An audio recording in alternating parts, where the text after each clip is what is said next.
માંજલપુર વિધાનસભાની પેટા ચૂંટણી માટે આજે ફોર્મ ભરવાનો અંતિમ દિવસ છે, ત્યારે ભારતીય જનતા પાર્ટીના ઉમેદવાર સતીશ પટેલે પ્રદેશ અધ્યક્ષ જગદીશ વિશ્વકર્માની ઉપસ્થિતિમાં કલેક્ટર કચેરી ખાતે પહોંચી ઉમેદવારી ફોર્મ ભર્યું છે। 145 માંજલપુર વિધાનસભા સ્વર્ગસ્થ ધારાસભ્ય યોગેશ પટેલના નિધનને લઈને બેઠક ખાલી થઈ હતી, જેને લઈને પેટા ચૂંટણી કરવામાં આવી રહી છે, જેમાં ભાજપે કવાયત હાથ ધરી હતી। દિલ્હીથી ભાજપના ઉમેદવાર સતીશ પટેલના નામની જાહેરાત થઈ હતી। આજે 145 માંજલપુર વિધાનસભા પેટા ચૂંટણી માટે ફોર્મ ભરવાનો અંતિમ દિવસ હતો, ત્યારે સૌ પ્રથમ માંજલપુર વિધાનસભા માટે મધ્યસ્થ ચૂંટણી કાર્યાલયનો શુભારંભ કરવામાં આવ્યો હતો। ત્યારબાદ જંગી સભાનું પણ આયોજન કરવામાં આવ્યું હતું। ત્યારબાદ ત્યાંથી કલેક્ટર કચેરી ખાતે પ્રદેશ પ્રમુખ જગદીશ વિશ્વકર્માની ઉપસ્થિતિમાં અનેક ભાજપના સિનિયર નેતાઓની આગેવાનીમાં ફોર્મ ભરવામાં આવ્યું, જ્યાં ભાજપ જંગી બહુમતીથી જીતશે તેવી આશા વ્યક્ત કરવામાં આવી છે।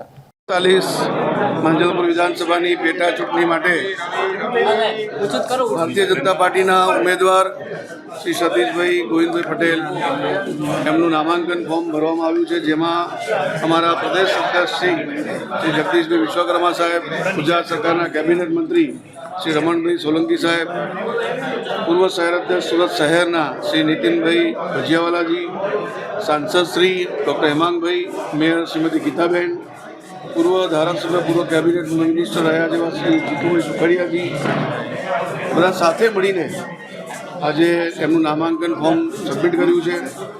આગામી સમયમાં માંજલપુર વિધાનસભાની ચૂંટણીમાં ભારે વોટિંગ થાય, ભારે માત્રામાં, એ પ્રકારના પ્રયત્નો ભારતીય જનતા પાર્ટીના કાર્યકર્તાઓ સાથે મળીને કરશે।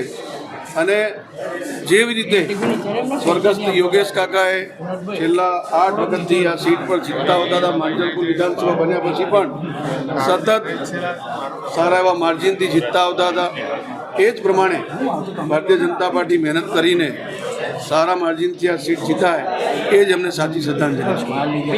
બસ મારી ઈચ્છા એવી છે કે તમે જે રીતે પપ્પાને અત્યાર સુધી પપ્પાને જે પ્રેમ આપ્યો છે અને નવા ઉમેદવાર સતીશભાઈને પણ તમે વિશેષ પ્રેમથી જીતાડશો, એ અમારા અને અમારા ફેમિલીની ઈચ્છા છે। યોગેશ કાકાએથી ચાલુ રાખ્યું તો ચાલુ રાખીશું, નવીન પણ લાવીશું, એ તમને સમય અંતરે ખબર પડશે। કારણ કે યોગેશ કાકાએ જે